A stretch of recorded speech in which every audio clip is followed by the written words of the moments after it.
kwa mkono wako Baba, kwa uweza wako Baba, kwa nguvu zako Kristo Baba, tunakusihi kwa uweza wako Baba, kwa nguvu zako na kwa mkono wako, achia nuru yako iangaze, achia nuru yako Bwana iangaze kwenye kazi za watu wako, kwenye maisha ya watu wako Bwana, kwa jina lako Baba, kwa jina lako Mungu aliye hai.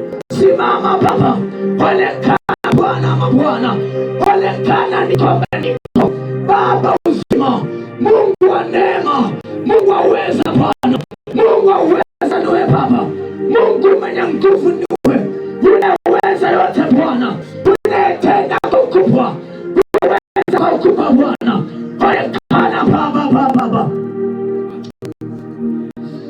onekana Yesu Kristo majira haya, kwenye madhabahu yako siku leo, kwenye ibada yako siku ya Mungu, watu wako Bwana kuhitaji kwenye maisha yao, wanahitaji ukone wewe Baba kwenye maisha yao, waone mkono wako Baba kwenye kazi zao, waone baraka zako Bwana kwenye kazi zao, waone uweza wako kwenye ofisi zao Bwana, neema yako Baba inatukuka, mkono wako Bwana juu.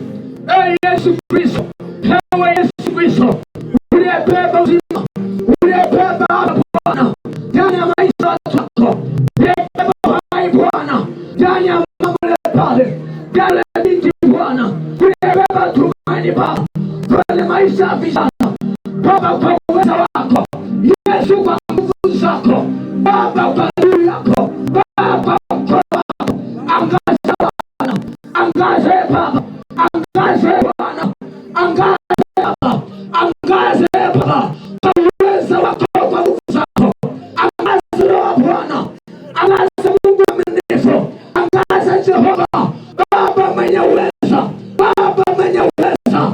Simama Bwana siku leo kwa jina lako Bwana, kwa uweza wako Mungu hai, kwa uweza wako Mungu mwaminifu, katika jina lako Bwana.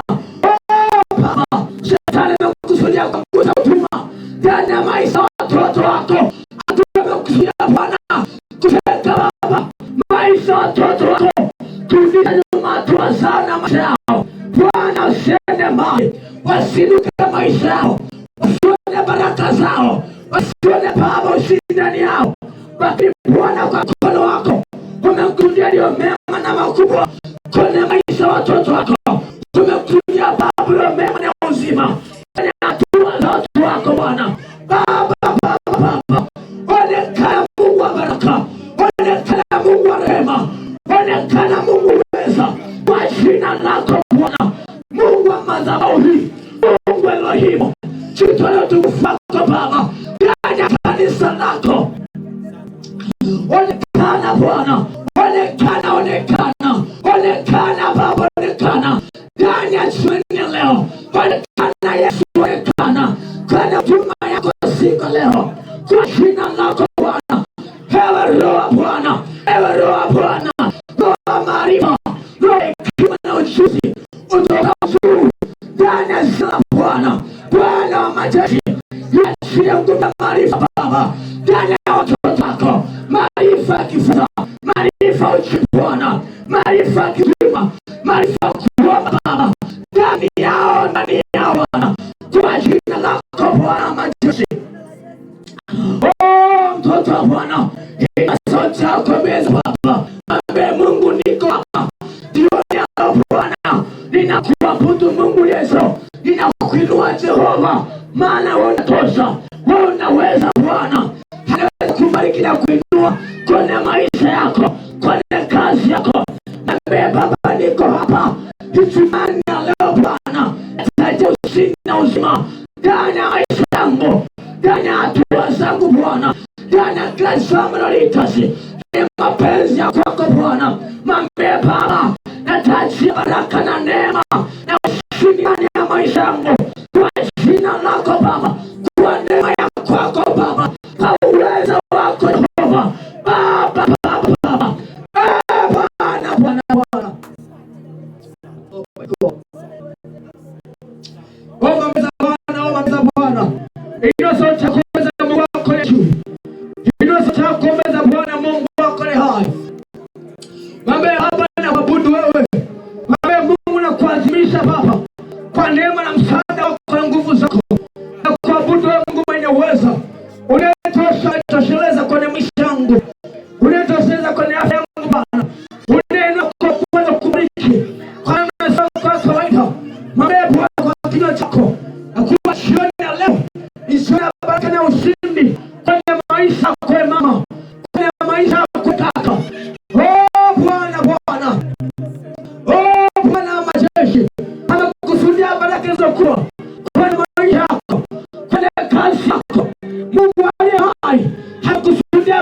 makubwa kwenye kazi yako.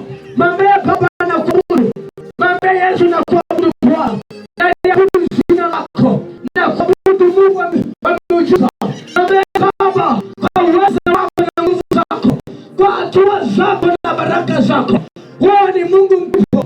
Unaweza Bwana. Unatenda Bwana. Unabariki Jehova kwa jina lako Bwana. Kwa uwezo wako Mungu hai. Kwa uwezo wako Baba. Bwana, tabaraki Baba. Kwenye kazi kwa Baba. Kwenye nyumba male pale. Kwenye maisha sana ule Bwana. Hakuhitaji Bwana. Hakuhitaji Baba. Kwenye maisha yake. Kwenye kazi yake Baba. Kwenye kazi yake Bwana. Neema yako ya ajabu. Neema yako ya ajabu Bwana. Yeye kuwa Baba. Yeye kwa Bwana. Kwa jina lako Baba. Yesu ni ndani maisha Bwana. Tumanile Baba. Tunakuthamini Bwana. Tunakuthamini Baba. Kwa uwezo wako. Kwa nguvu zako Baba. Elohim. Mungu unaweza. Bwana wa neema. Yesu anaka. Bwana ushindi. Bwana miujiza. Mungu wa hekima na maarifa. Kwa jina lako Baba. Unaweza Bwana. Unaweza Bwana. Unaweza Baba. Neno ile pale Bwana. Kwa kazi ile Bwana. Yana maisha Bwana kwa mkono wako. Baba kwa uwezo wako. Neema yako ya ajabu. Neema yako ya ajabu. Neema yako ya ajabu. Neema zako Baba. Ushindi wako Bwana. Baba. Tunakuinua Bwana. Tunakuinua Baba. Jehova Bwana majeshi. Mwenye uweza Baba, mwenye uweza. Unayetosha Bwana. Unaweza Mungu. Unatenda kwa ukubwa. Tunakuinua Bwana. Tunakuinua Bwana.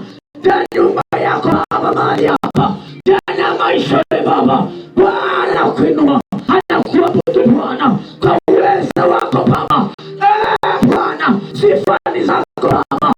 Uweza ni wako Bwana. Unatawala wewe Bwana. Unatosha Bwana. Unatenda Jehova. Kwa mkono wako wa ajabu. Unaokoa. Unaponya Bwana. Unabariki Bwana. Tunakuabudu Jehova. Tunakuabudu Bwana. Tunakuabudu Jehova. Mungu wa mbingu na nchi. Unataji Bwana. Unayeketi mahali kwa sifa. Sifa zako Baba. Sifa zako Bwana. Zikotuka mbele Baba. Jehova Bwana. Onekana Bwana majeshi. Kwa uwezo wako Baba. Kwa uwezo wako Baba. Bwana. Unayetembea maji Baba. Uwezo wako ni mkubwa.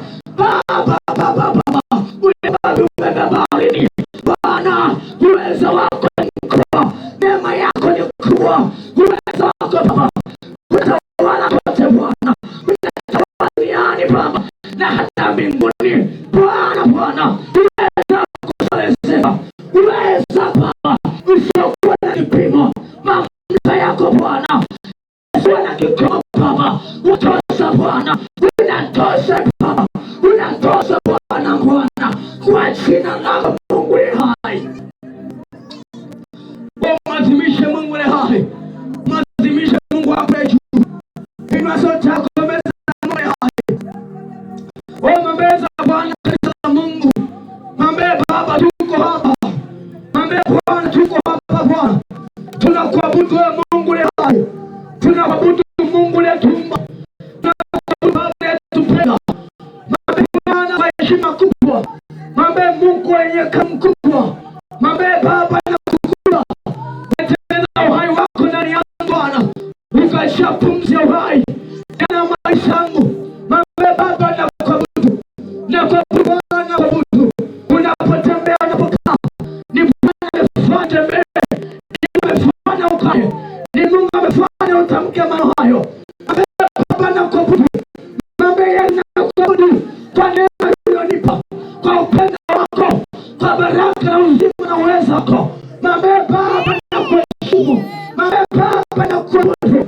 Kwa mambo vilipwa ambavyo umeweka ndani yangu mimi nikujue. Nikuelewe Bwana. Mwambie Baba nakuabudu Baba. Nakuabudu Bwana.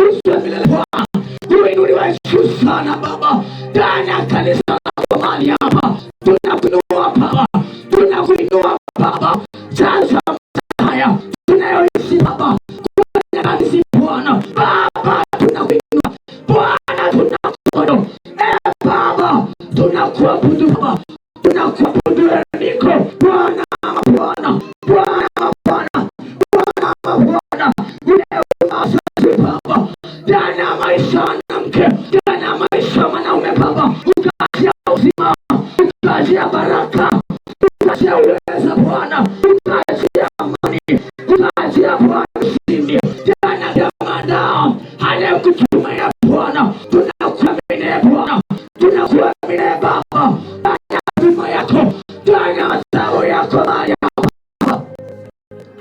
na uzima, baraka na afya unazoachilia kwenye maisha wako, kwenye maisha wako. Mungu Mwokozi, unayeokoa Baba, unayeponya Bwana, peke yako unaweza, peke yako unatosha Bwana. Tunakuabudu Baba, tunakuabudu Yehova Yesu Kristo, Yesu Kristo, sifa zako Bwana, sifa zako za milele. Niko Bwana, omba Bwana, omba bibi Mungu wako ni hai, omba kujibu na moyo wako na nafsi yako, mazimisha Mungu kwa jina lako. Omba Bwana, majira kama haya, majira kama haya Bwana, mwambie Mungu alikuwa rahisi kufika hapa, ni neema yako, uwezo wako Mungu ni hai, ni neema ya Mungu na uwezo Bwana. Katika neema ambayo nimeipata kuingia mahali hapo kwa nyumba yako ibada, mapema kwa neema hii niliyoipata kwa upendeleo mkubwa, mimi kuja kwenye madhabahu yako siku leo ni neema kubwa, ni upendeleo mkubwa. Mwambie Baba na kuabudu, mwambie Baba na kuabudu, mwambie Yesu na kuabudu, mwambie Baba na kuabudu kwa neema upendeleo mkubwa uliipata kwa uhai nao, kwa uzima na baraka unazo. Mwambie Bwana ndani ya maisha yako, mama Baba, mwambie Jehova mbele yako Yesu, na kuabudu leo, na kuabudu ndani ya maisha yanayo, ndani ya familia yangu, ndani ya watoto wangu, neema iliyopewa ndani ya upendeleo huu Bwana, Bwana, Bwana, sio kukupa Bwana si kawaida, neema iliyoachilia Bwana kwenye maisha yako mama, si hali ya kawaida. Lazimisha Mungu kama mwelewa na kama mtii, mwambie Baba mbele zako, nashuka kwako Baba, nashuka mbele zako Bwana, na kuabudu Baba, na kuabudu Bwana, na kuabudu Bwana, maana majira kama haya kuna wengine wakozwa Bwana kupande kutamka, mwambie Baba katikati haya mambo ambayo umefanya ndani ya maisha yangu, mwambie Baba ninakuabudu Bwana, hata kwa hali hiyo nayo, hata kama unaumwa kwa mitandao unatufuatilia, mwambie Bwana kwa kina lako, maana imani yako inatengenezwa na Bwana ndani yako na kuamini. Mwambie Baba katikati ya hali hii ambayo niko nayo kwenye maisha yangu, mwambie Baba ninakuamini Bwana, na kuamini Baba kwa jina lako, kwa uwezo wako Bwana. Bwana, Bwana mbeza Bwana, kanisa la mazimishe Mungu hai, mazimishe Mungu letu, mwambie Baba ninakuabudu, mwambie Yesu Kristo kwa neema kubwa hii, kwa uwezo wako Bwana uliotengeneza mimi Bwana na familia ya watoto wangu, mwambie Baba ninakuabudu, na kuinua Bwana, na kuinua Baba Mungu mwenye nguvu.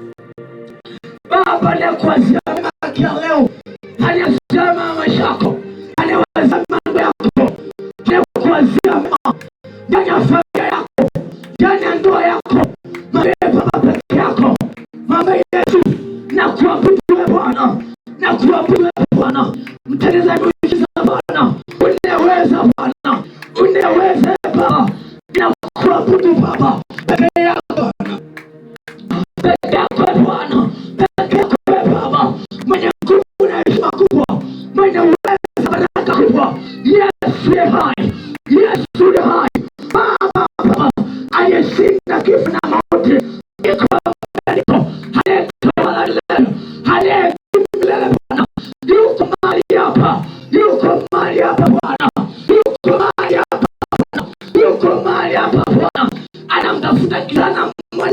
ambaye ndani yake anaomba kwa imaanisha na kutamka maneno ushindi ndani yake, akimwambia Bwana, katikati ya mambo haya hata kuna magumu naona mbele yangu, bado Bwana nakuamini Bwana, nakuamini Bwana, katikati ya majanga, katikati ya furaha, mwambie Baba, haijalishi wakati gani, bado Bwana unabadilika.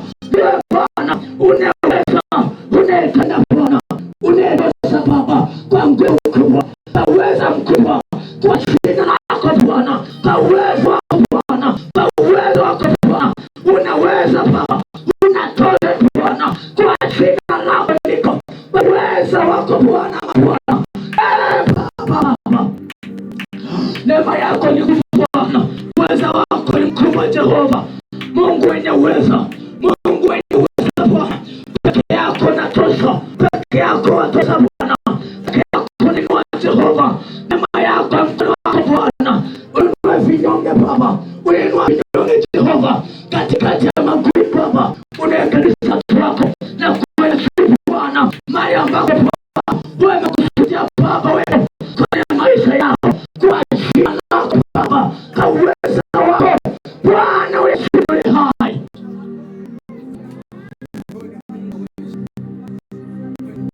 Asante Yesu, asante Baba, wewe ni Baba mwema, Baba unaelewa majukumu yako kwa wanao.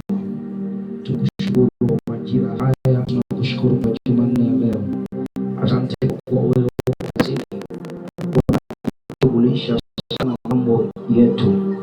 Ina wakati yako, sema maneno haya, sema Bwana Yesu Kristo, ongea kwa sauti, sema Bwana Yesu Kristo, wewe ni baba yangu na mimi ni mtoto wako, umenizaa kwa damu yako, damu ya kwako. Sema wewe ni baba mwaminifu, unajua majukumu yako kwa watoto. Mimi ni mwanao, ninakushukuru kwa sababu unawajibika kwa maisha yangu, hata kama kwa macho ya rohoni sijaona vile ipasavyo, lakini wewe unajibika. Nakushukuru kwa miujiza ambayo umeandaa au umeifanya. Nakushukuru kwa neema ambayo umeziandaa na unazozifanya. Wewe ni baba yangu mwema, na niingia kwa na baba wewe, nikiwa na wewe sina mashaka, siogopi chochote, maana wewe uko pamoja nami, na neno lako linasema usiogope, maana mimi niko pamoja nawe mpaka mwisho wa dahari. Sema Yesu uko pamoja nami, uko pamoja na familia yangu, uko pamoja na ndoa yangu, uko pamoja na kazi, uko pamoja na mwili huu, uko pamoja na roho yangu, uko pamoja na nafsi yangu. Sema uko pamoja na mimi. Ujifunue kwa matendo makubwa, ujifunue kwa ishara kubwa kwenye maisha ya kwangu. Wewe ni baba mwema, tena ni mwaminifu, tena sana. Yaomba ongea na baba yako, ongea na Mungu kama unaongea na baba yako, ongea na Mungu kama unaongea na baba yako. Mungu zaidi unapoongea naye ni zaidi ya vile unavyoongea na baba yako hivi unavyomuona yeye. Wakati unaongea hivi anakuangalia, anakuangalia rohoni, kwa unaelewa kwamba unayoongea yeye anakusikia, yuko hapa. Baba, tunakushukuru kwa ajili ya jioni leo na Jumanne ya leo. We are back again God here. Tumerudi tena mahali hapa, tunakutukuza, tunakuinua, tunakuabudu, tunasujudu mbele zako. Wewe ni baba yetu, kwamba wewe ni chanzo chetu, wewe ni chanzo cha afya hii tunayo, wewe ni chanzo cha kula na kunywa kwetu, wewe ni chanzo cha kujenga kwetu, wewe ni chanzo cha kuendesha, wewe ni chanzo cha haya macho kuwa mazima, wewe ni chanzo cha miguu ikawa salama kama ilivyo, wewe ni chanzo cha ushindi tulionao. Wengine wameshinda mambo mengi mpaka wanafika kwenye ibada ya leo, wamevuka mitego mingi bila ya wao kujua kwamba wewe ndio umekuwa chanzo cha wao kushinda kwenye vita zao. Wewe ndiye chanzo cha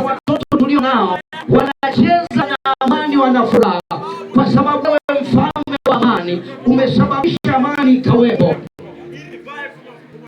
Baba, tunakuabudu, tunakutukuza, tunajivunia kuwa na baba kama wewe, maana wewe ni baba mwenye uweza, wewe ni baba mwenye nguvu, ni baba unayejali sana wanao, unayejali kupita kawaida watoto wako, unatujali kupita kawaida. Tuko hapa tulipo kwa neema ya kwako. Watenda mabaya wanatukaribia ili tule nyama zetu, lakini wanajikwaa, wanaanguka, maana wewe umekuwa ngao kwetu, maana wewe umekuwa msaada kwetu Bwana. Wewe usiyewaacha watenda mabaya wakafurahi kwa njia kwetu Bwana. Baba, wewe ni baba wema, unajua kutunza wanao, unatutunza Bwana, umetuokoa mitego mibaya, umetuandalia mambo mengi yaliyo mema.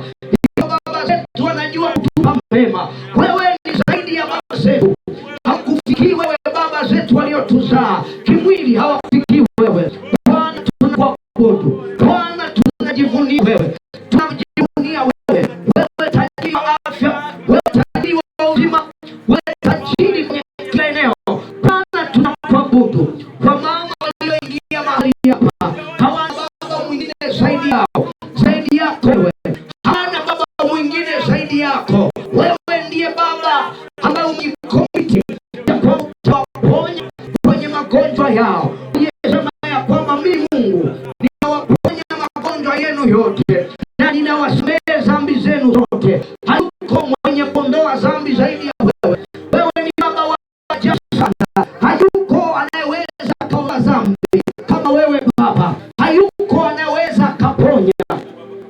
Mababa zetu wa mwilini Bwana ni kweli wahudumia, lakini hawawezi wakaponya magonjwa kama unavyoponya wewe Bwana. Hawawezi wakakea kama unavyokea wewe Bwana. Kuna wakati mwingine watu wanakusikiza, kuna wakati mwingine Bwana wanaongea, wanasema mambo yako, lakini wewe umeonyesha uaminifu wako, umeonyesha upendo wako, kwa maana jinsi Mungu aliupenda ulimwengu hata akamtoa mwana wa pekee. Bwana, umeuonyesha upendo wako nao, vile unavyookoa, vile unavyotutetea, vile unavyotupigania. Wewe mwenye uweza peke yako.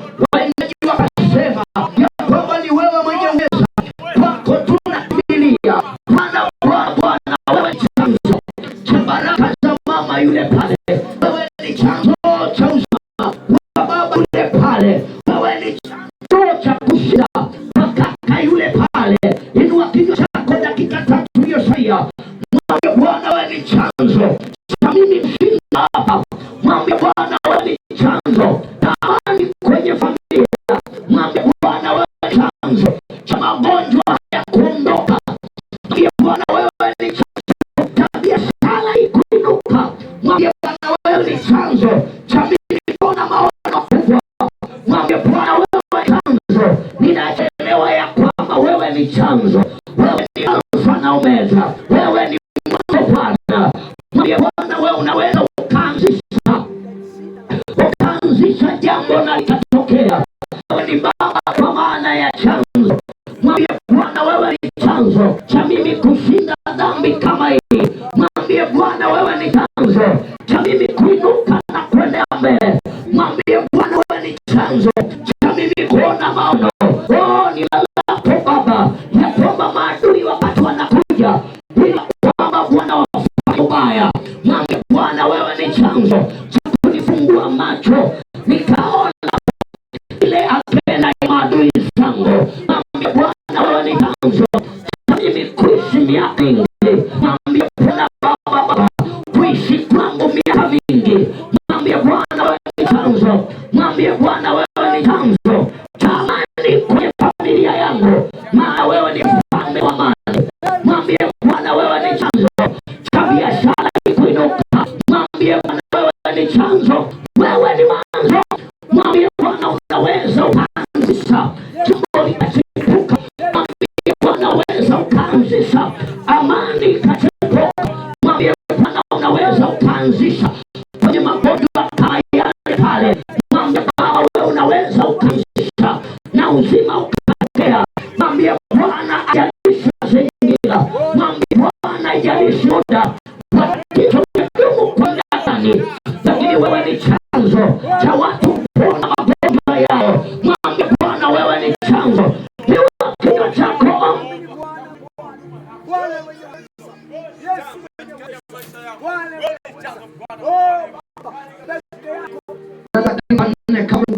Simama hapa kama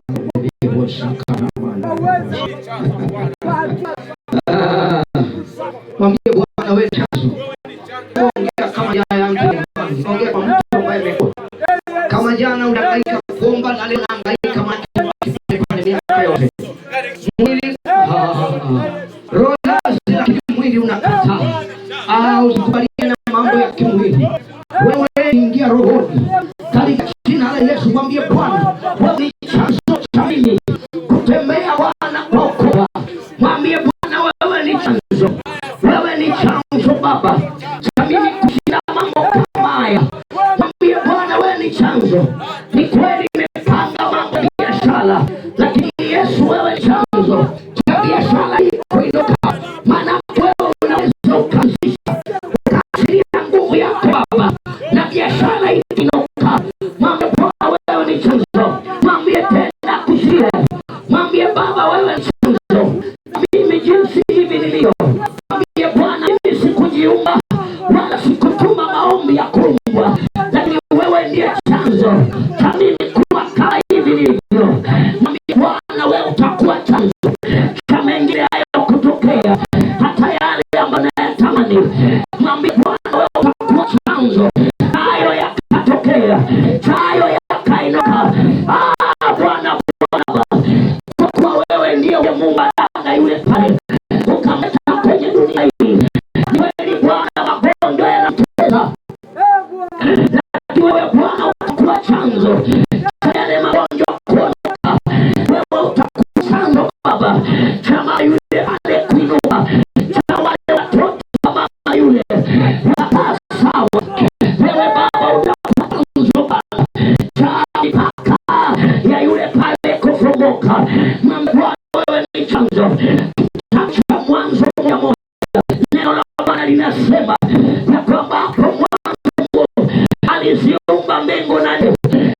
Andiko la kwanza tu kwenye Biblia linatangaza Bwana anasema ya kwamba nataka watolewe, ya kwamba mimi ni chanzo. Yoyote anayenikubali lazima aelewe ya kwamba mimi ni chanzo. Haya yote ninayoyaona, naweza nikawa chanzo cha baraka kwa mama yule pale, yule ameteswa kwenye magonjwa yale. Naweza nikawa chanzo cha yule kupona kwenye magonjwa yale. Naweza nikawa chanzo cha yule kuona maono. Sema Bwana, wewe ni chanzo. Mwambie Bwana, wewe ni chanzo. Inua sauti yako, omba maisha. Imebaki dakika 2. Mwambie neno la Bwana, simame hapa. Naomba watoto waomba. Jana uliona vizuri, lakini Biblia iangalia jana, inaangalia leo naombaje. Kweli jana, lakini Mungu ni Mungu wa leo, na ndio maana Biblia inasema heri mwisho kuliko mwanzo. Haiangalii jana ulifanya nini, inaangalia leo na imani ya kwako kani. Mwana wa Mungu ni wa sauti yako. Mwambie Bwana, wewe ni chanzo cha maadui zangu kuharibiwa. Mwambie wewe unaweza Baba kale hapo maadui zangu. Mwambie Bwana, wewe ni chanzo cha watoto wako kubarikiwa. Maana ni kweli mimi nimewazaa, lakini waliumbwa na wewe Baba. Mwambie Bwana, nimehangaika watoto hawa kwenye jambo kama hili. Naona Baba bado ikuwa hali ngumu. Nimemwonya sana huyu mwanangu ya kwamba tabia kama hili, lakini naona bado mambo yanakoma. Mwambie Bwana, wewe ni chanzo cha mtoto yule kubadilika. Mwambie Bwana, wewe ni chanzo cha mwanangu kukaa sawa. Unaweza Bwana, unaweza kufanya jambo. Watoto wa Mungu aliyaomba. Inua sauti kuomba. Bwana, wengine Bwana wanatamani collection, wanatamani Bwana wainuke, uchumi wao uende mbele, lakini wewe unaweza ukawa chanzo.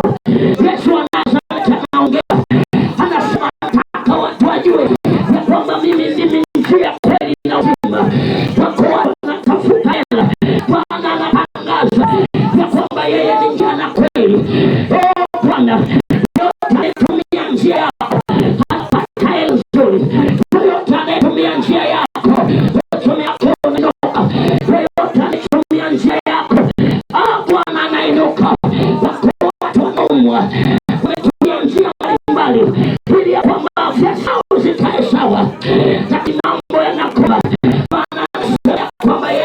chanzo, yeye ni njia.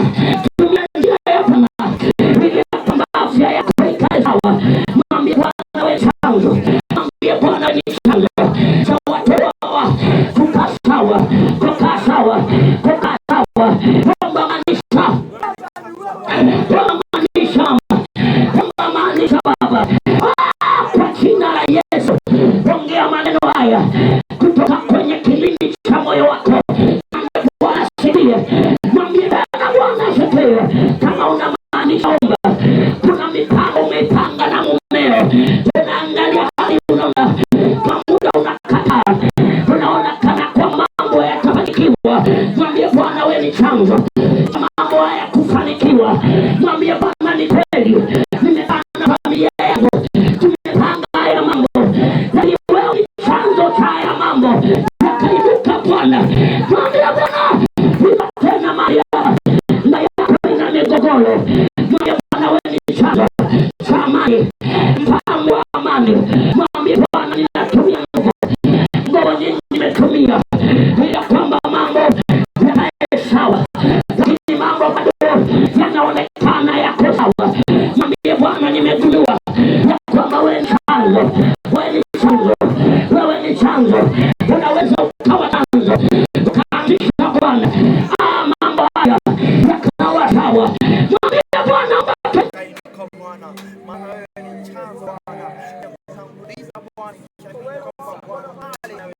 dakika moja iliyosalia, dakika moja iliyosalia.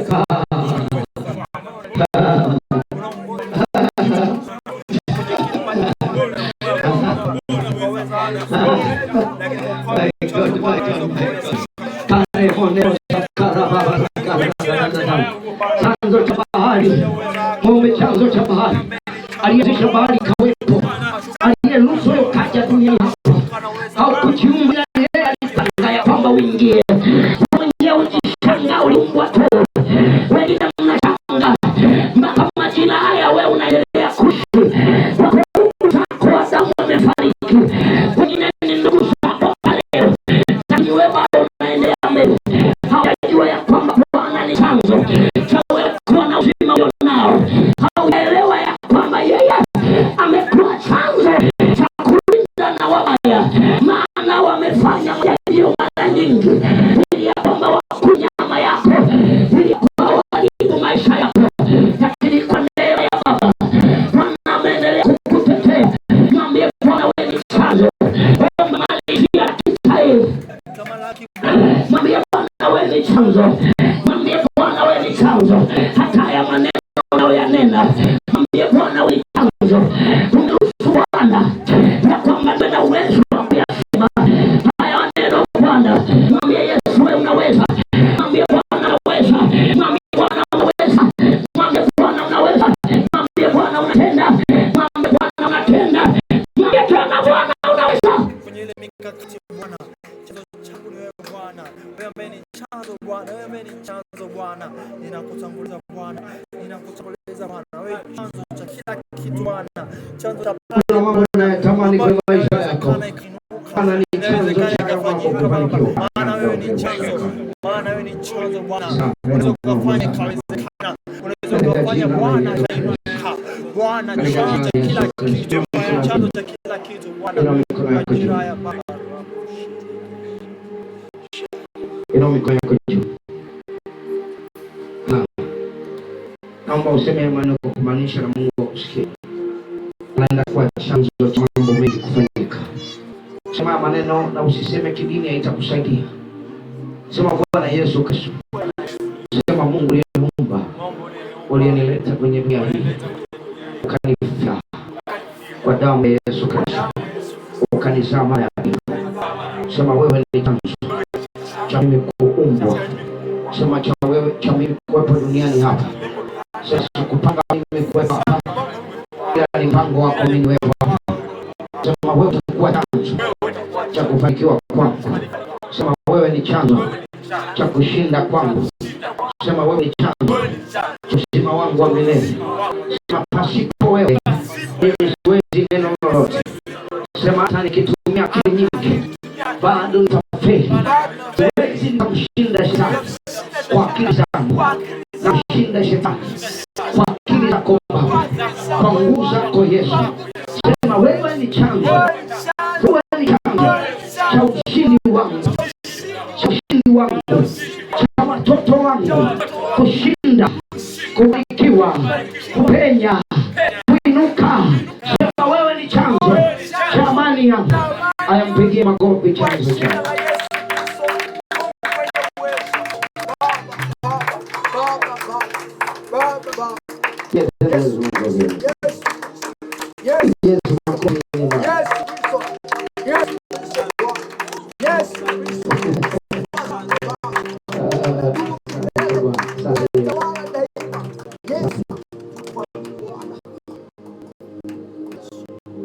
Mungu wa mbinguni akubariki sana. God bless you. Muda umeenda. Nimwacha mzee wa kanisa tatuongoza kwa neema ya Bwana. Bwana Yesu asifiwe. Muda umeenda, nitamani tuimbe lakini muda umeenda. Mpigie Yesu makofi. Mpigie Yesu makofi. Kwa sababu mzee atakuwa na dakika 40. Ninaomba tumie dakika 10 tu, hata saa moja itafika. Tutafanya nyimbo ya kusifu. Nieleke. Naomba nimesema tafuta nyimbo ya kusifu, watu wanakaa. Zikao.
anatembea kimwili, lakini ukiimba katika roho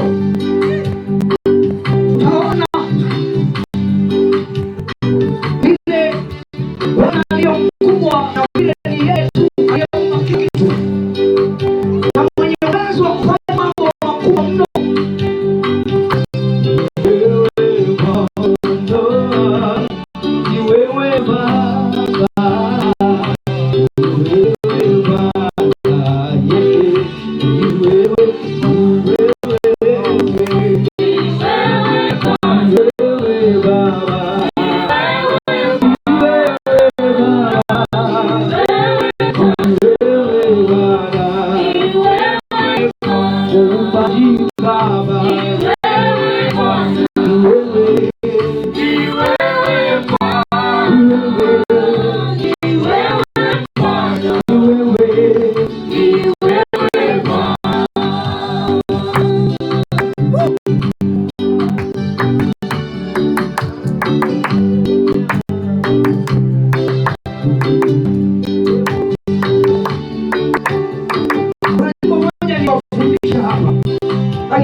Wakati naimba wengine wataikumbuka. Bwana asifiwe.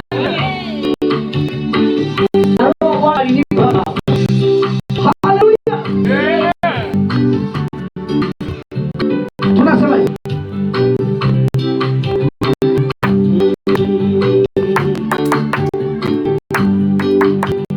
mimi na yule tunakuabudu, tunakuinua Baba, tunakuabudu.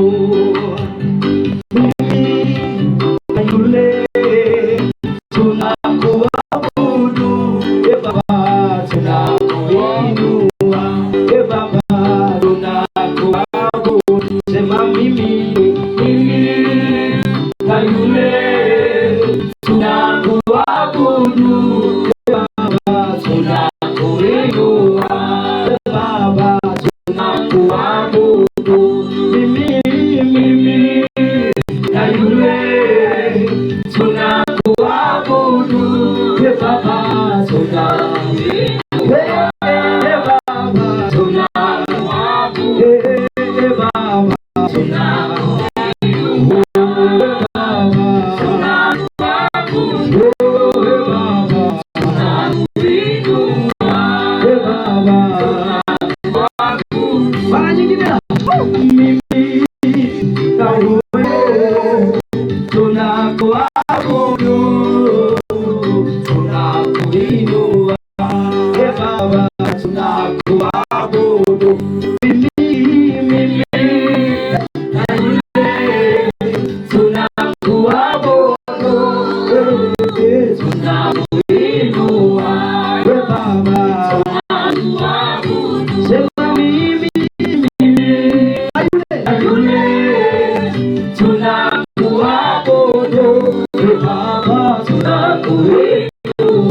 tunakuinua Baba,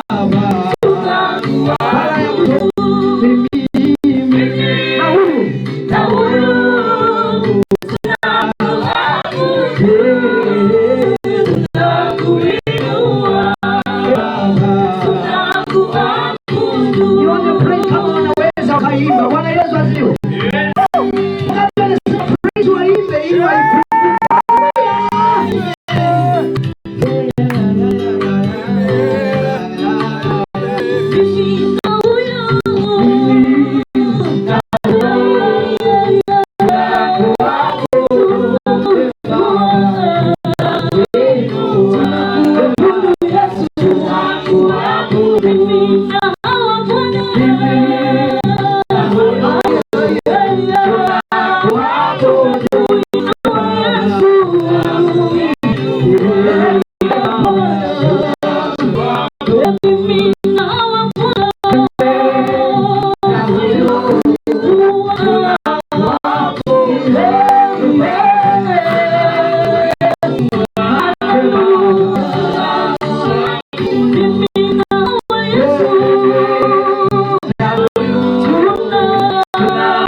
Baba, asante kwa kila mmoja aliyefika chini ya dalili. Libarikiwe jina lako Mungu wetu, wewe uliyetupa fursa ya kuhudhuria mahali hapa katika Kristo Bwana wetu. Amen. Bwana Yesu asifiwe. Nilikuwa nimeandaa somo hapa lakini nimekuwa nifundishe tena somo hili tulikuwa tumesoma siku ya Jumapili Sunday School kwenye one of the subject topic. Somo la Sunday School lilikuwa how does God speak to you? Ni somo ambalo nimevutwa nilirudie tena kwa faida ya wengi wale ambao wamekuwa wakitufuatilia. Ni somo muhimu sana, somo muhimu hata kwa walokole. Walokole wanatakiwa kujua namna gani Mungu anasema kwetu. How does God speak to you? Ni imekuwa changamoto ya watu wengi, mpaka wengi wamefanya makanisa kama kliniki, kwamba wanaenda kuondolewa matatizo, tatizo likiisha unatokomea. Baadaye likija tena wanasema nende si nyingine. Sasa kanisa sio kliniki. Kanisa ni sehemu ya ibada. Ni sehemu ya kutengeneza mahusiano. Ukishatengeneza basi inakuwa lifestyle. Pote uliko inakuwa ni lifestyle. Lakini sio clinic. Tulizungumza sababu nyingi namna gani Mungu anaongea nasi. Ni muhimu sana kujua namna Mungu anapoongea nasi. Sababu ya kwanza tulizungumza katika Sunday service kwamba ya kwanza ni be still and listen. Yaani kutulia, amini kutulia. Unajua kama maji kutulia. Umeona maji kwenye mtungi, sisi tulioishi vijijini. Maji yanatulia. Be still and listen.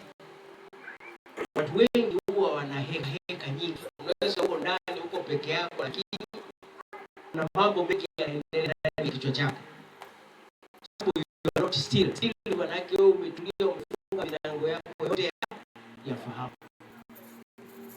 If you want to stand, walokole tofauti walokole na watu wengine. Watu wengine wanaongozwa kwa feelings, kwa hisia, lakini sisi tunaongozwa na discernment. Tunaongozwa, tunapambanua. Lakini watu wengine wasomi na wasiosoma wanaongozwa na feelings na mawazo, kwa sababu unajua katika frequency ya shetani anatumia sana hasa hata kwa walokole ni emotion. Katika emotion fakati moja, idara moja ambayo shetani huwa itumia, wale unakuta watu wengine una huzuni na hasira, una mataka. Shetani ameingia mlango wa hisia na hisia zina.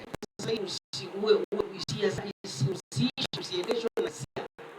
Lazima ujifunze kutulia, usikie Mungu anasema nini.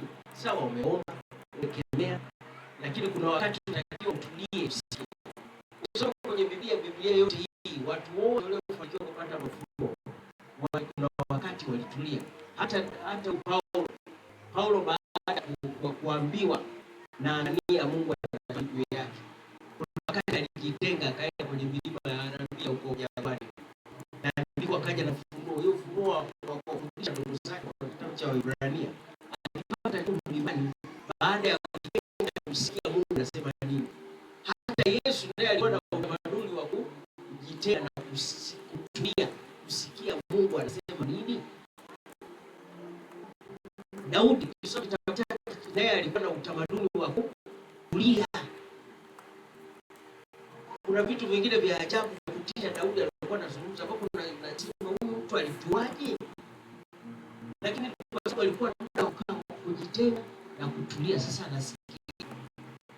Mfano ambao umekuwa ukifundisha kwa siku nyingi wakati wa kwenye Biblia, kuna wakati muuliza, je, nikienda huko nitawapiga au siwapiga?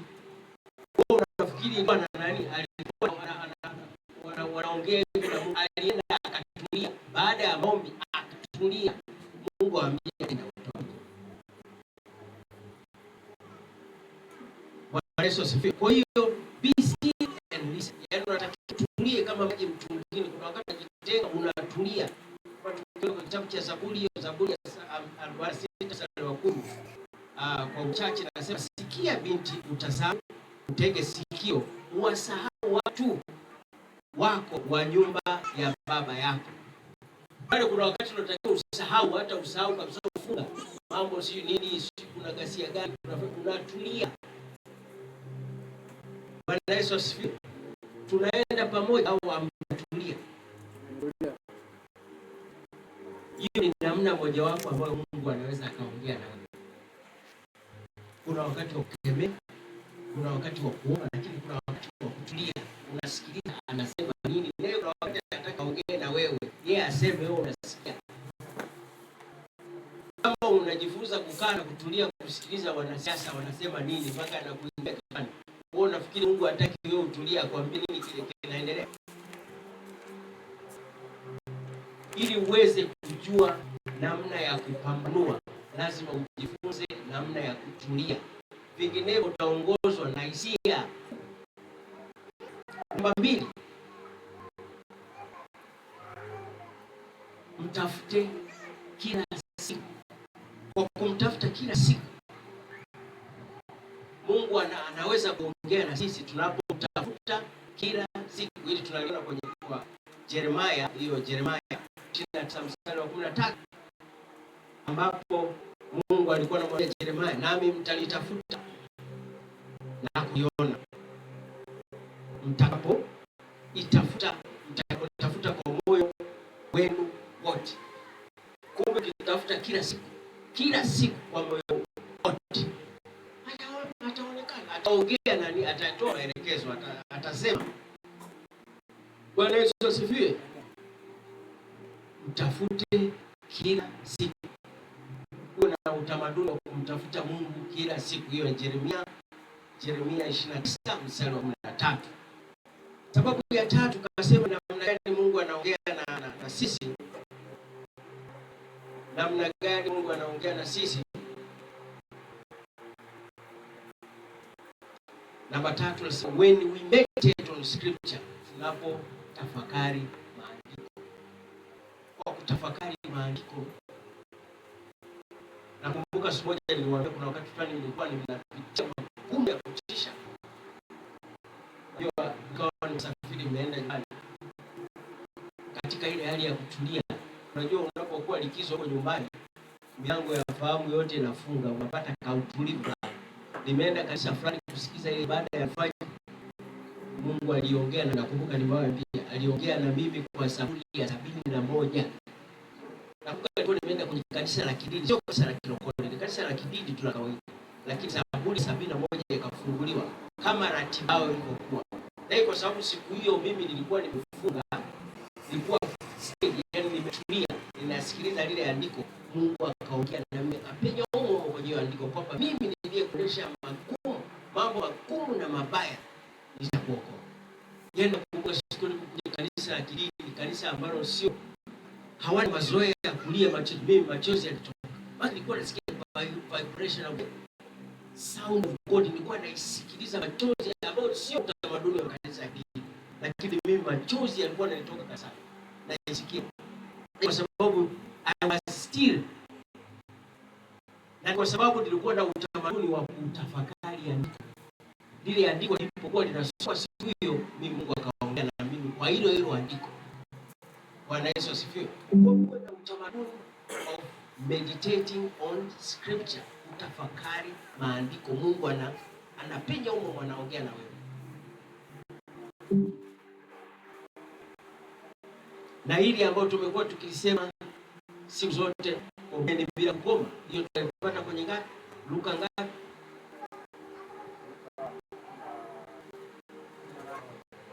Kumi na nane. Ombeni bila kukoma. Katika kuomba bila kukoma, Mungu anaongea nasi. Namba tano, walk in obedience. Utii, tembea na utii. Hili ni jambo la msingi sana. Ukitaka Mungu aongee uwe na utii, kwa sababu wakati wote Mungu anasema, anaweza akasema na wewe. Bwana Yesu asifiwe. Walk in obedience. Hili tunaliona kwenye Yohana, walk in obedience, yani uwe na utii, tembea katika utii. Yohana 10:27. Hili alikuwa analifundisha Yesu mwenyewe.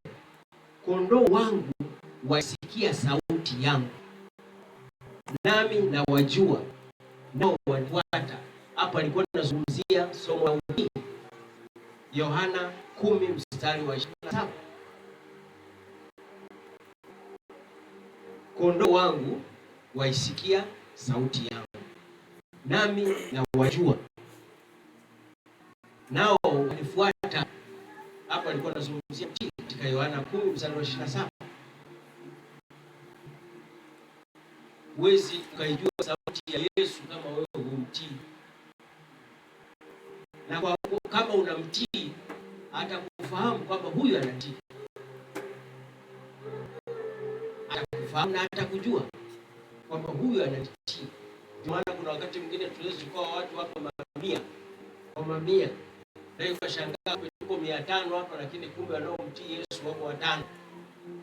Tumekusanyika watu 500, lakini wanaomtii Yesu ni 500. Na ndiyo changamoto ya leo iliyopo hapo. Watu hawataki kutafakari maandiko, hawataki kutulia na Kristo. Matokeo yake umebadilisha sehemu za ibada imekuwa kliniki, wakati hii inatakiwa nyumba ya ibada, sehemu ya kutafuta mahusiano na Mungu. Bwana Yesu asifiwe. Lakini ya 6, ongozwa na Roho. Hiyo tunaliona kwenye Warumi, tuliliona kwenye Warumi 8:18, ambao inasema kwa watu wote wanaoongozwa na Roho wa Mungu, hao ndio wana wa Mungu. Kumbuka Jumapili tulizungumza sasa, duniani hakuna mtu asiyeongozwa na Roho, isipokuwa tofauti ni kwamba wa Mungu wanaongozwa na Roho wa Mungu, wasio wa Mungu wanaongozwa na roho wa Shetani.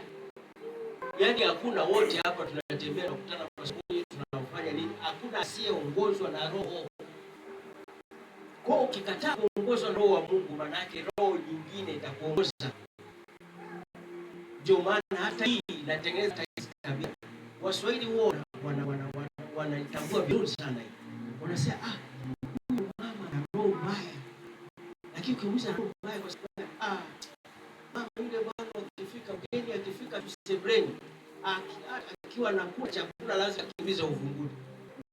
Kumbe alielekezwa na ile roho nyingine kwamba wanapokuja wageni, wewe ficha chakula uvunguni.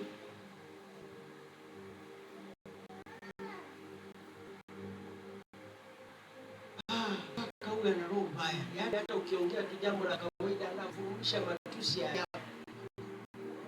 Kumbe naye alielekezwa ile roho nyingine kufyatua nini? Yeye hakuwa na matusi, lakini alielekezwa na ile roho nyingine kufyatua nini? Matusi. Hata huu wema, huu upendo. Binadamu hana upendo, hana wema. Ukitaka uwe wema, ukitaka uwe upendo, lazima uongozwe na roho wa Mungu, kwa sababu upendo ni mali ya Mungu. Wema ni mali ya Mungu. Utu wema ni wa Mungu.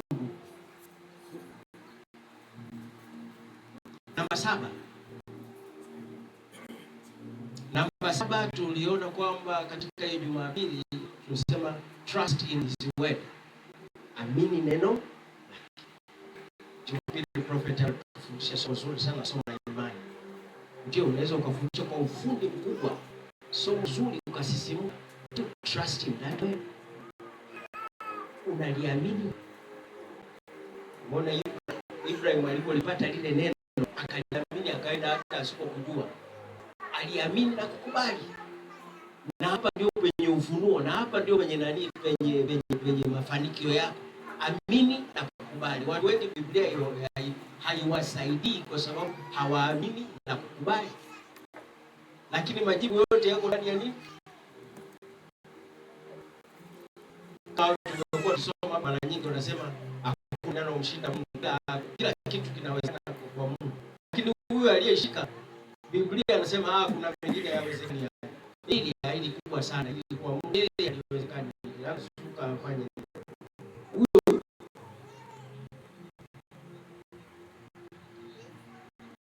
tuliona katika kitabu cha Mithali 3:5 mpaka 6. Nasema mtumaini Bwana kwa moyo wako wote, wala usitegemee akili zako mwenyewe. Usitegemea, athari ya kutegemea akili zako mwenyewe, utaendeshwa na fikira, utaendeshwa na hisia. Unajua Mungu anapotupenda anataka, ndio maana anasema msio watu wa kufikiri mkienda huko. Mimi nitakayesema akiwa na maana kwamba yeye anataka kutoa majibu, lakini haya yanawezekana when you trust in his. Mtumaini kwa moyo wako wote, wala usitegemee akili zako mwenyewe.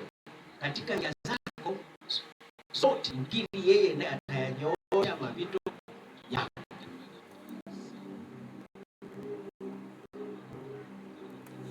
Bwana Yesu asifiwe. Namba 8, na hili ndio linasumbua watu wengi. Hii wanasema tune out distraction. Tune out distraction hapo maana yake ni yaani usikubaliane na kile kitu kinachokufanya wewe usisikie neno la Mungu. Mfano tuzungumza hapa Jumapili, unaweza kuwa umekuja hapa Jumapili lakini unakumbuka sijaacha hela chakula nyumbani. Jumatatu hapa nani mwenye nyumba anakuja, ni siku ya kulipa kodi.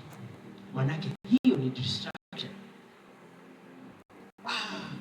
Shule imefunguliwa hivi, watoto wanaenda shule.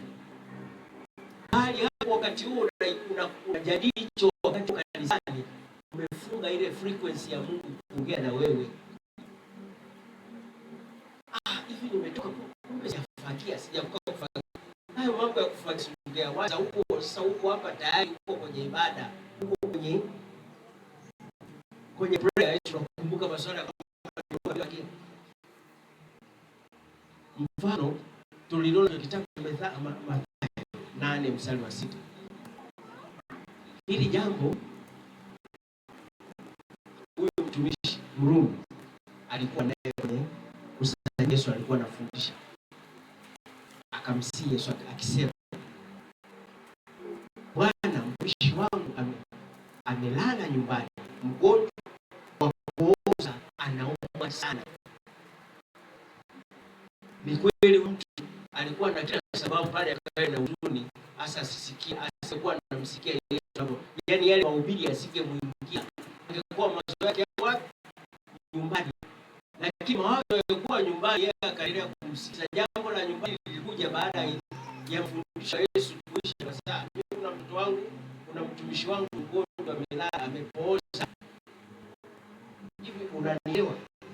Yaani ile ni sababu kutosha yeye tusikiliza mafundisho, kwa sababu alikuwa na mgonjwa. Kama ambavyo unaweza ikawa hapa una ndugu yako huko kijijini, umeambiwa wakati unakuja hapo kwenye ibada kwa ndugu yako anaumwa, unaacha kufuatilia mafundisho hapa, unaanza kunung'unika, kuwaza kuhusiana na nini, na ndugu yako uliyeambiwa anaumwa. Sasa hicho kitu yeye akifunga, kutaka tuwaza distraction, kutaka kimsumbue kwenye akili yake, akaachana nacho, akasikiliza mafundisho ya Yesu. Mafundisho yameisha, ndio akaanza kumwambia Yesu, mimi na mtumishi wangu yuko nyumbani anaumwa. Unanielewa hapo? Kwa sisi usikubaliane na mambo yanayokuzunguka. ukazunguka huko yazuie wewe kusikiliza mafundisho ya Mungu. Sijali baada akumbe watu wako wamefika. Sasa sijafanya hivi. Hizo zinaitwa distractions.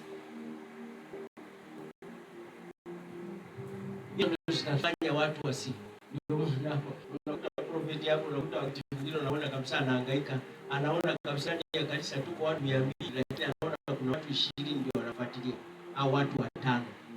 Kwa nini? Anakuta kuna watu wengine hapo wanasongwa mawazo, wanafikiri sasa hizo zinaitwa distractions. Hizo ndio zinawafanya watu wasisikie sauti ya Mungu, sikie mafunuo. Jua hapo unaweza kukuta watu tunaomba, watu wanagaragara chini, Roho ameshuka anahudumia watu, wewe unashangaa. Unashangaa kwa sababu gani? Huko nyumbani unafikiria mambo ya nyumbani, kijijini, yule baba anaumwa sana sasa. Kuna watu wanapokea, watu wanafanya nini, watu wanamsikiliza, wanamwona Mungu kwa namna ya ajabu.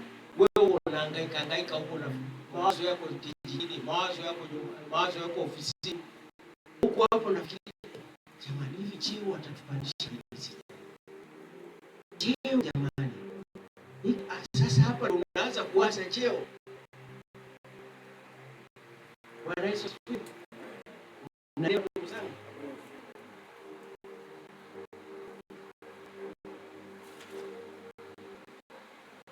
namba 9 tukisema have a humble heart, kuwa mnyenyekevu. Wana wa Mungu wanyenyekevu.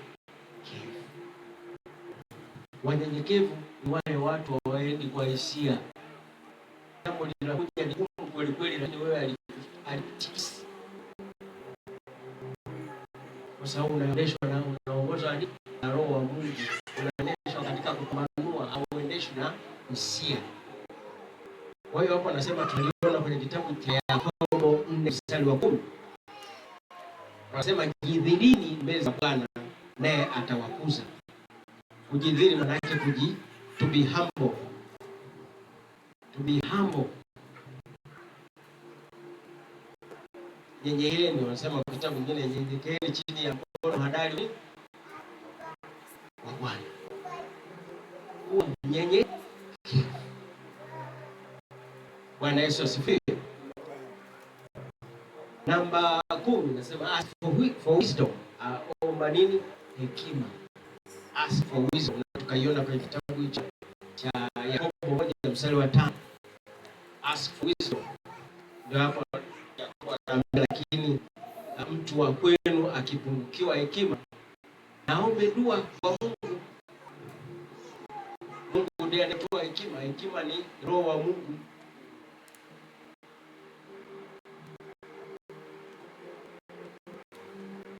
Hiyo Isaya lilijua, sasa ujaze Roho wako katika hekima, maarifa, ujuzi na ustadi. Kumbe ustadi ni Roho wa Mungu, hekima ni Roho wa Mungu. Hata ukitaka kuwa ustadi katika kila jambo lolote, ustadi ni Roho wa Mungu. Hilo tuliliona siku moja tukijifunza hapo Bazaeli mwana wa Uri, wakati huo anapewa kazi ya kutengeneza vito. Unajua sonara wa kwanza katika historia ya Biblia ilikuwa ni Bazaeli mwana wa Uri. Wakati huo Musa anaambiwa na Mungu kwamba nimemjaza Roho wangu Bazaeli mwana wa Uri katika hekima, maarifa, ujuzi na ustadi. Yeye ndiye atayetengeneza vitu vya sehemu ya kuabudia. Hekima ni Roho wa Mungu. Hata ustadi hawezi kuwa ustadi kama hatasaidiwa na Mungu. Namba 11 nasema mkaribieni Mungu naye atawakaribia. Tumeona kwenye Yakobo hiyo 4:8, mkaribieni Mungu naye atawakaribia. Watu wengi wanataka kumkaribia Mungu wakati wa matatizo, wakati wa changamoto. Ndio hapo utakuta watu wamefurika kweli kweli, lakini akisha ameona sasa mambo amerelax, hilo shida inaonekana haipo, Mungu amhitaji, atakuja kuona naye tena shida likibuka.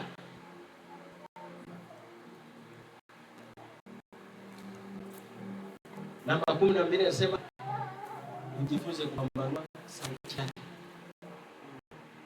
Discern his voice. Jifunze kupambanua sauti yake. Leo tuliona kitabu cha Waebrania 5:14.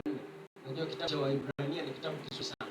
Ni kitabu ambacho Mungu alimfunulia Paulo. Unajua Paulo wakati kama nilivyowaambia, baada ya kuambiwa ile akakuwa kwamba wewe umepewa huduma hii, alijitenga, akaenda kwenye milima ya Arabia kule, akajitenga, anamsikiliza Mungu.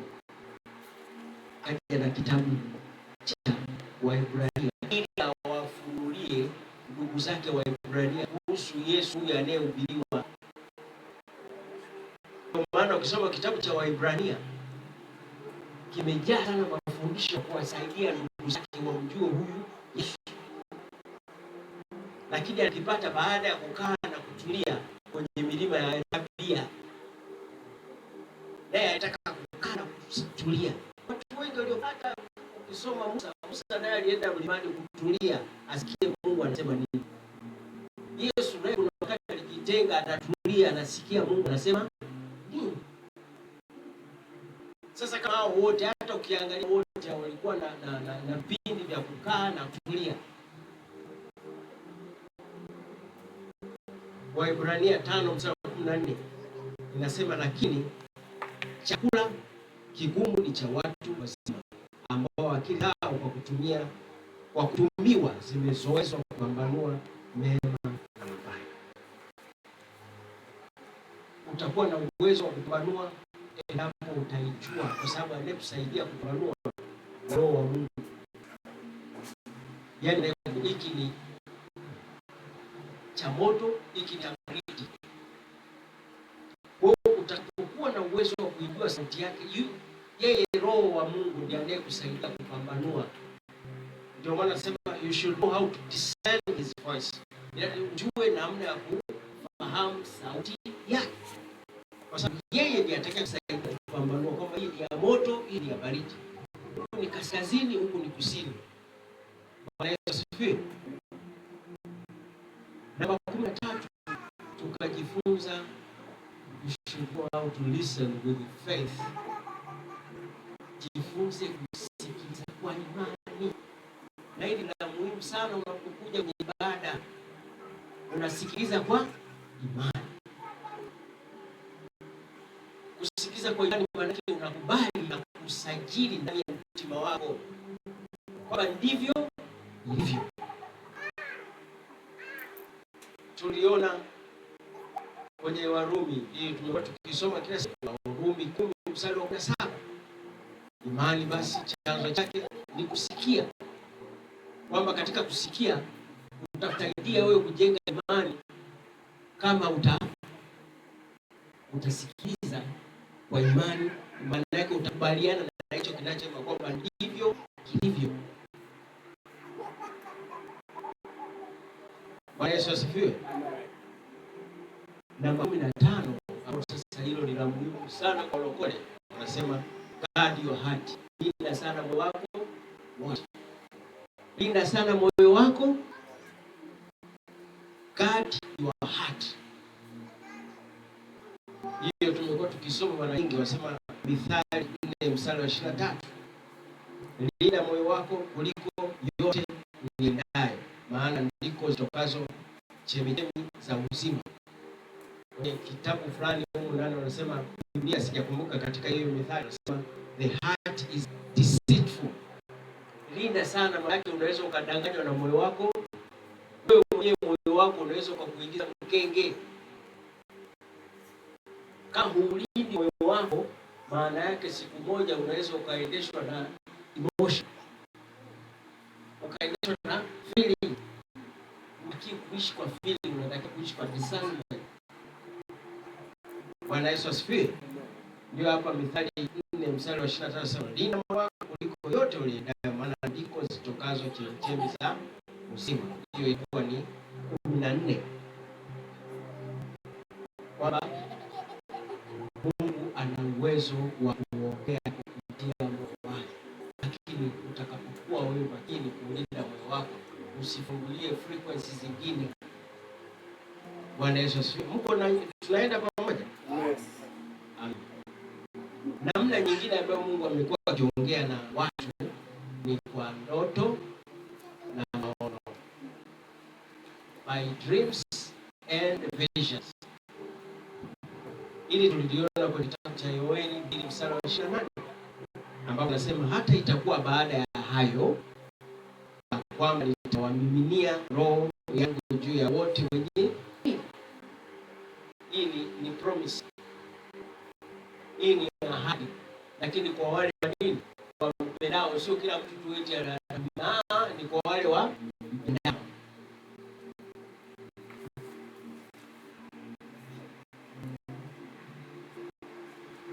Wana wenu waume kwa wake watatabiri. Kama yoyote hapa anaweza kutabiri, lakini sio kila mtu. Yoyote anaweza kutabiri, lakini sio kila mtu. Ni wale wa dini wapendao, wale ambao wana mahusiano naye. Namba 17 of course, ambao ndio huduma ya kwetu hapa, by prophetic message. By prophetic message. Yaani kwa neno la kinabii Mungu anaongea. Kwa neno la nini? La kinabii. Hiyo tunaliona kwenye Amos 3:7. Mungu anaongea nasi kwa neno la nini? La kinabii. Amos 3:7 anasema hakika Bwana Mungu hatafanya neno lolote bila kufunulia watumishi wake. Nani manabii? Siri yake. Mungu anafunua siri kwa kutumia manabii. Kwa kutumia, unatakiwa uwe makini sana kusikiliza neno la kinabii. Tena sasa hivi kuna neema kubwa. Unajua zamani neno la kinabii linaweza kutoka mara moja kwa mwaka. Lakini siku hizi maneno ya kinabii Mungu anaongea karibu kila saa. Zamani ilikuwa unaweza kukuta mara moja kwa mwaka au mara mbili neno la kinabii linatoka.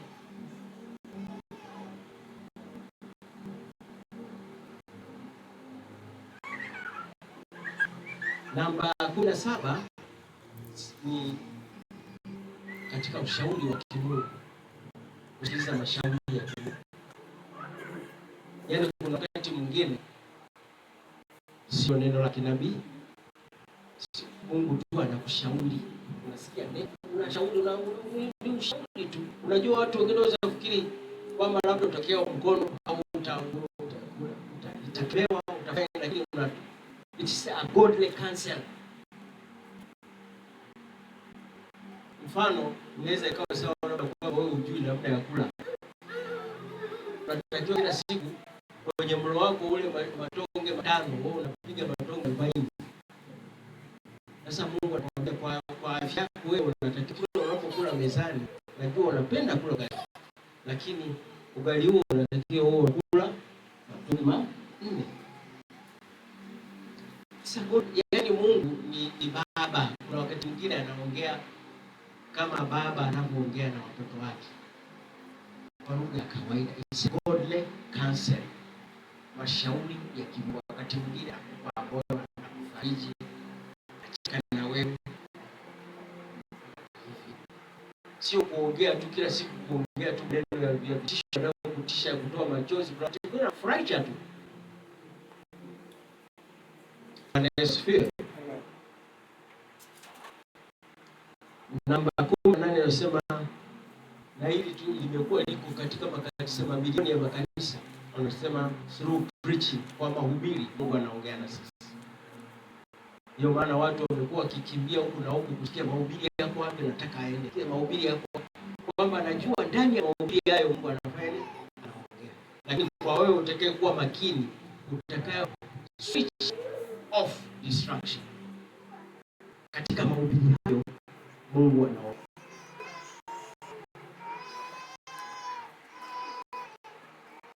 Unajua Mungu wa ajabu. Kuna wahudi fulani wezi walikuwa misheni zao zote zimekwama. Wahudi mitaani hao wezi wadogo.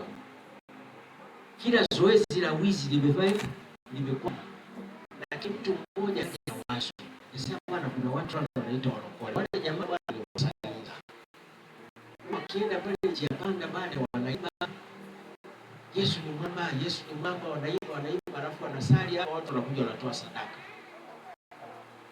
Sasa mnaona mambo yote yamekwama. Kitu cha kuiba hamna, Yesu kuwaibia watu mfukoni hamna.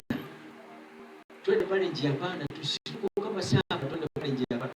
Wewe ni mjaje tutuongoza kwenye nani, kwenye kuimba wewe bwana. Lakini sasa tuimbe, tupige makofi pale, watu wanakuja, najua sadaka zitakuja. Twende pale njia, wewe maombi yale mapambio yale kila siku tunayafahamu, kila mtu anakubaliana mapambio tunayajua.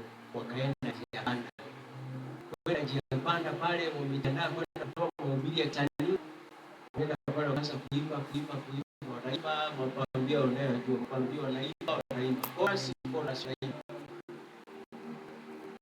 ifika sasa, kila wanapoongezeka walianza mtoto, mara wakina mama wanakuja, watu wakawa wengi wakaongezeka.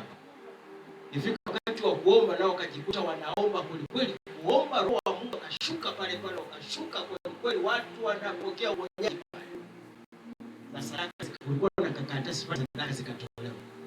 Basi watu wapo wanatoka machozi, watu ndio uponyaji, wakakusanya pesa, wakaenda kwenye banda, kila mtu anashika hivi, kuna nini umetokea? Kila mtu anauliza mwenzake, hivi kuna nini? Shaka watu wanaona sadaka zimetolewa. Yaani Mungu katika mahubiri na sehemu yoyote Mungu anaweza akatokea. Wale watu Mungu aliwasogeza, wao sio kuja kwa nia ya wizi. Hela zao za wizi Mungu akawafanikisha kutoa, lakini watu wake waliokuwa wanahitaji wapate ufumbuzi akawasogeza pale. Watu wakapokea uponyaji na wao wezi wakaendelea kwenye mageto yao na wizi wao. Kwa kama ambapo mimi nilipokuwa kwenye nani, unajua through preaching wanakwambia, mimi nilivyokwenda kule likizo, nimeenda kwenye dini, wakati mahubiri yanafikia mimi kwangu nikatokea ufumbuzi baada ya kukaa na kutulia kwenye mahubiri pale, mimi nikapata cha kwangu. Yamkini kuna watu wengine walikuwa mule ndani hawakupata, lakini mimi nilipata. Kwa kupitia mahubiri Mungu anafanya nini? Anaongea. Yamkini unaweza kuwa mko watu 200, lakini kuna watu wamesemeshwa hapo, watu wawili. Lakini pale utakapo switch off distraction. Na hilo ndio changamoto kubwa ya Wakristo wengi wanapokwenda makanisani. Wana changamoto nyingi zinazunguka ambazo zinaitwa distraction, na wanashindwa kufuatilia kile ambacho wanahubiriwa kwa wakati huo. Ndio maana unaweza kutoka ndani unauliza, hivi leo umejifunza nini kanisani? Kwa sababu wakati huo yuko ibadani, ilikuwa kuna mambo mengi yanaendelea kwenye kichwa chake. Kwa kile Mungu alipokuwa anasendesha watu pale, yeye hakuwepo. Hii tunaliona Warumi 10:14, basi wamtaje yeye wasiyemwamini, tena wamwaminije yeye wasiyemsikia, tena wamsikieje pasipo mahubiri? Yaani pasipo mhubiri. Hiyo ni namna pekee, namna mojawapo ambayo Mungu anaongea na watu.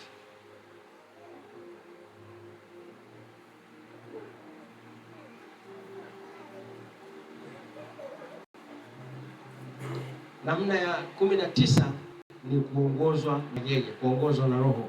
Wanasema hiyo tuliona Yohana 16:13. Hapo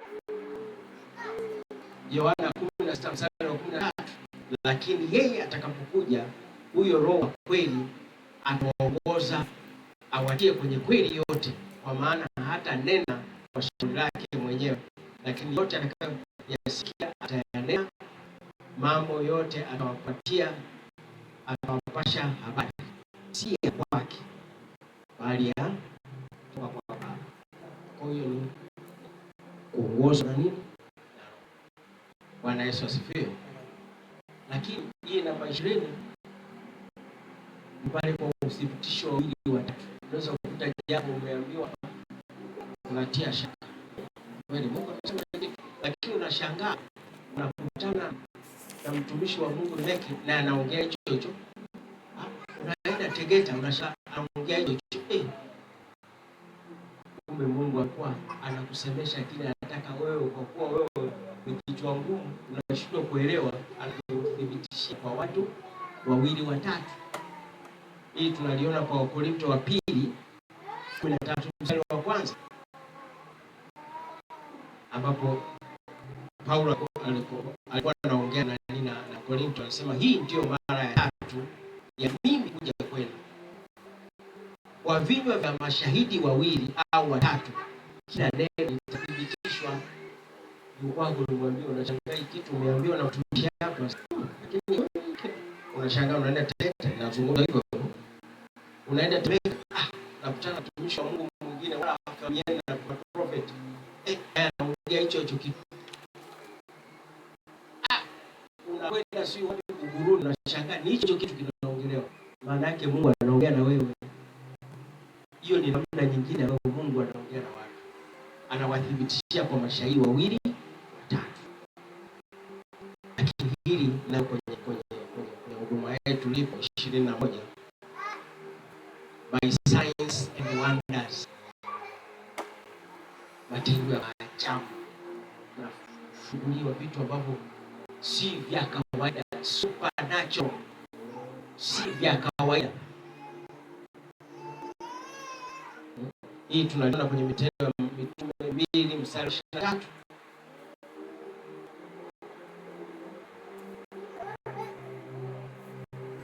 Matendo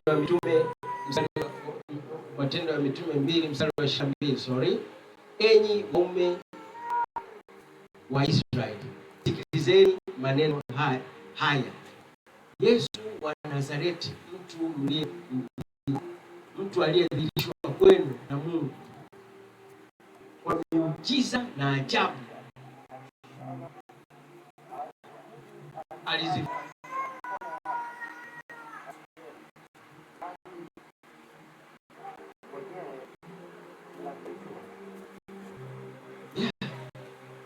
hiyo ilikuwa ni by signs and wonders.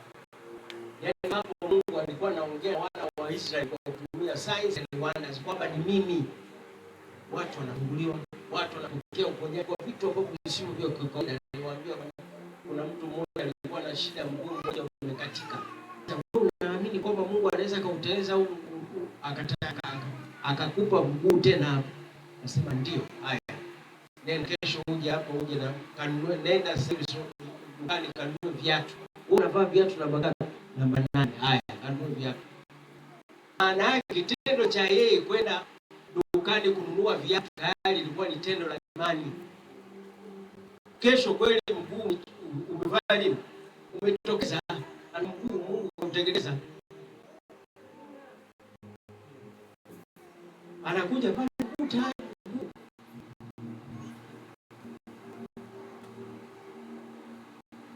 Bwana Yesu asifiwe.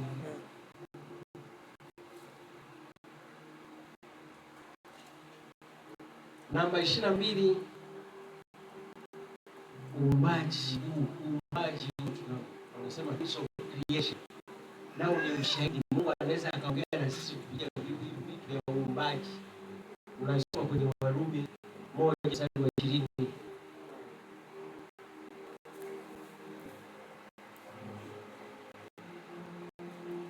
Kwa sababu mambo yake yasiyoonekana tangu kuumbwa kwa ulimwengu yanaonekana na kufahamika kwa kazi zake, yaani uweza wake wa milele na uungu wake, hata wasiwe na udhuru.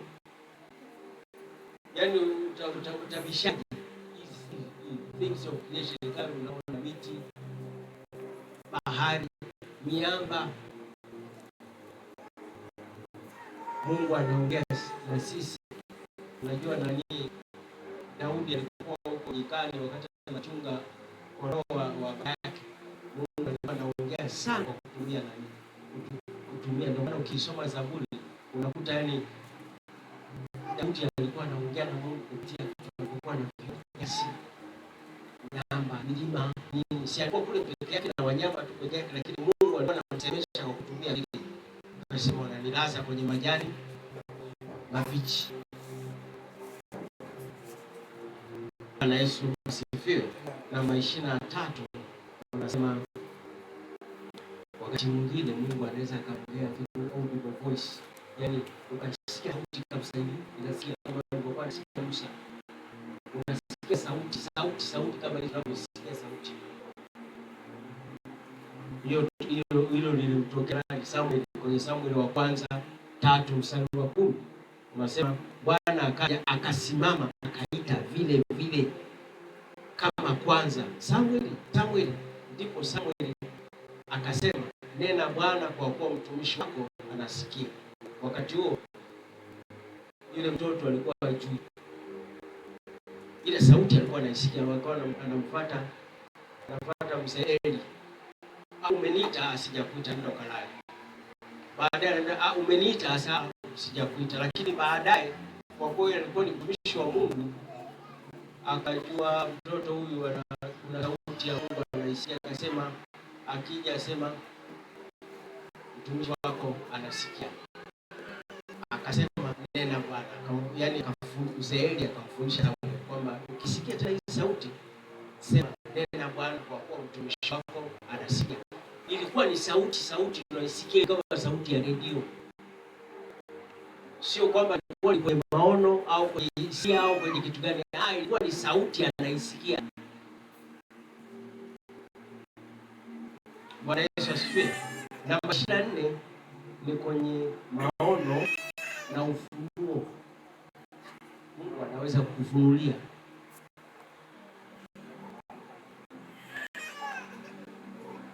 Kwa sauti hiyo, sauti ni Samuel wa kwanza 3 mstari wa 10.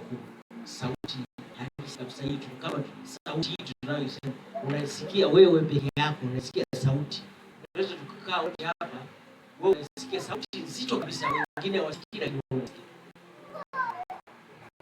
Mungu anaweza kaongea kwa sauti kwa mtu fulani. Namba 24 kwa maono na ufunuo.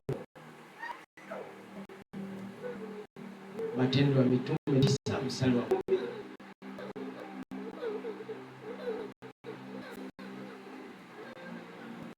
Basi alikuwapo Dameski mwanafunzi jina lake Anania. Bwana akamwambia katika maono, akamwambia huyo Anania katika maono, akasema mimi hapa Bwana. Bwana akamwambia simama, enenda zako katika njia itwayo Nyofu, ukaulize katika nyumba ya Yuda mtu aitwaye Sauli wa Tarso, maana angalia anaomba. Yaani wakati alikuwa amepiga magoti anafanya nini? Anaomba. Huko Anania akawa anaelekezwa kwenye wafunuo, naye anaelekezwa huko. Nenda kwenye nyumba. Akasema mimi hapa Bwana. Bwana akamwambia simama, nenda katika njia itwayo Nyofu, ukaulize katika nyumba ya Yuda mtu aitwaye Sauli wa Tarso, maana angalia anaomba. Na ni kweli wakati wao alikuwa amepiga magoti anafanya nini? Anaomba. Na Anania huko alikokaa anambia inuka, kuna mtu kule katika nyumba ya Yuda amepiga magoti anaomba. Yaani kwa maana nyingine Mungu aliweka mjibu kwa Anania. Anania amke pale aende akakutana nani? Na huyo Sauli ambaye yuko kwenye nyumba ya Yuda. Kwa akakurupuka hapo akaanza kufuata kama alivyokuwa ameelezwa kwenye maono. Bwana Yesu asifiwe. Naye amemwona mtu jina lake Anania akiingia na kumwekea mikono juu yake apate kuona tena. Bwana Yesu asifiwe. Kwa uchache hayo ndio mambo tujifunza siku ya Jumapili. Kwa uchache ni namna ambayo Mungu anaongea na watu. Mungu huwa anaongea kila siku, kila saa. Lakini tumejifunza kwa uchache ni namna gani Mungu anaongea na sisi. Lakini tunaposema siku zote vitu hivi haviwezekani na ni vigumu, lakini ni vyepesi kwa yule mtu aliyemkiri Yesu kwamba ni Bwana na yaani ukitaka kujifunza kuweza na kuisikia sauti ya Mungu, hakuna namna nyingine yoyote. Maana Biblia imesema wale wanaoongozwa na Roho wa Mungu ndio wana wa Mungu. Na haiwezekani wewe uongozwe na Roho wa Mungu kama wewe hujakutana na nini? Na Mungu. Yaani ndipo unakumbuka nikutana na rafiki yangu mmoja na anamwambia Mungu ameniambia hivi na hivi, nikaona ndani ya moyo wake amenicheka kwamba hicho kitu akifanya nini? Akiwezekani. Unajua kwenye dini huwa ni utaratibu, lakini watu kwenye dini huwa muaminishwi kwamba Mungu huwa anaongea.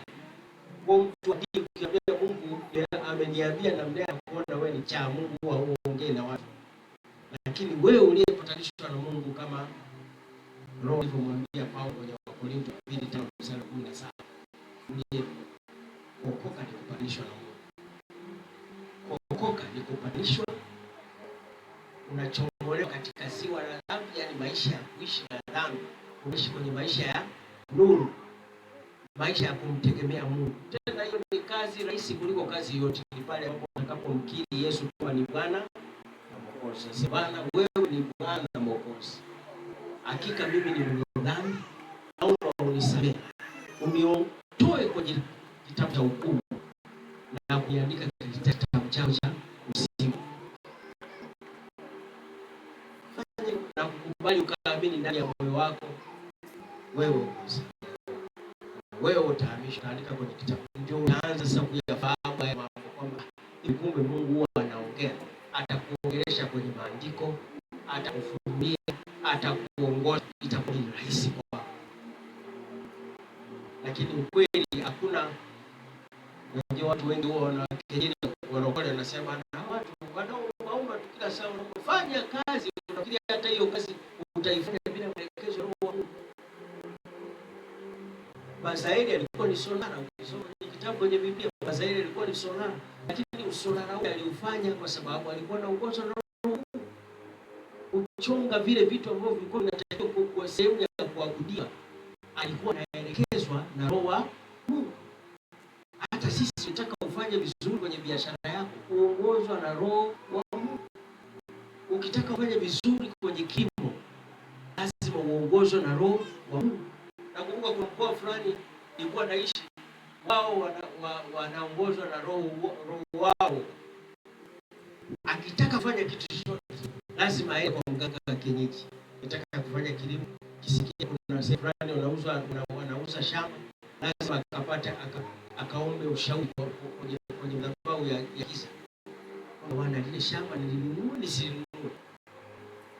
Ndio utamaduni wao, umezoea kwamba hakuna linalowezekana bila kupata ushauri wa Roho. Sasa wewe ulio wa Mungu, kwa nini usikubali kuongozwa na Roho wa Mungu? Endapo watu wa gizani tu wanajua wajanja, watu walio wajanja, kuna sema bwana, je, biashara hii naweza nikaifanya? Nasema unaweza ukaifanya, na kuja fundi kwenye hiyo duka lako anatengeneza mambo, anafanya nini, unafanya. Sasa wewe ulio wa Mungu, kwa nini usiongozwe? Anadanganya kwamba wewe usimfuatie Mungu wako tu, wewe chapa kazi. Utaichapaje? Tunahitaji kufanya kazi, lakini kwa kuongozwa na Roho wa Mungu. Tulime, lakini kwa kuongozwa na Roho wa Mungu. Tuwe viongozi, lakini tuongozwe na Roho wa Mungu. Tufanye biashara, tuongozwe na Roho. Wale wajanja wanaongozwa na roho wa giza, ndio maana wako tayari kuwatoa watoto wao makafara. Sasa wewe unaongozwa na roho gani? Ndio maana unakuta watoto wanakuwa na mambo magumu, maana yake kwenye giza hayupo, kwenye nuru hayupo, basi yuko katikati na kitu kikubwa. Huku hayuko. Matokeo inafikia siku unarudiwa vibaya. Maana yake kwenye nuru haupo na kwenye giza haupo. Wajanja wenzako wanaleta mizigo, wanafanya nini? Wanatumia nguvu ya giza, wewe unataka kutumia nguvu ya nuru. Bwana Yesu asifiwe. Basi ndugu zangu, kwa nyinyi mnayetufuatilia hii huduma ya Elohim, tuko hapa hata kwa mkuu Elohim Manifestation of God's Power, chini ya mtumishi wa Mungu Prophet Bitiko Asa wa kitabu. Wewe ambaye umekuwa kutufuatilia, tutashukuru sana kama utatuandikia ushuhuda wako, na tutashukuru sana kama utakuwa unawasiliana na sisi. Karibu sana, tunakukaribisha kuwa na siku za maombi. Siku ya Alhamisi tuko hapa kwa ajili ya maombi, maombezi kwa watu wote, fungo pamoja na kufunza neno la Mungu. Karibu sana, nafurahi kama utatumia ushuhuda wako. Asante, karibu tena, tuonane siku ya Jumanne kama huu. Bariki sana.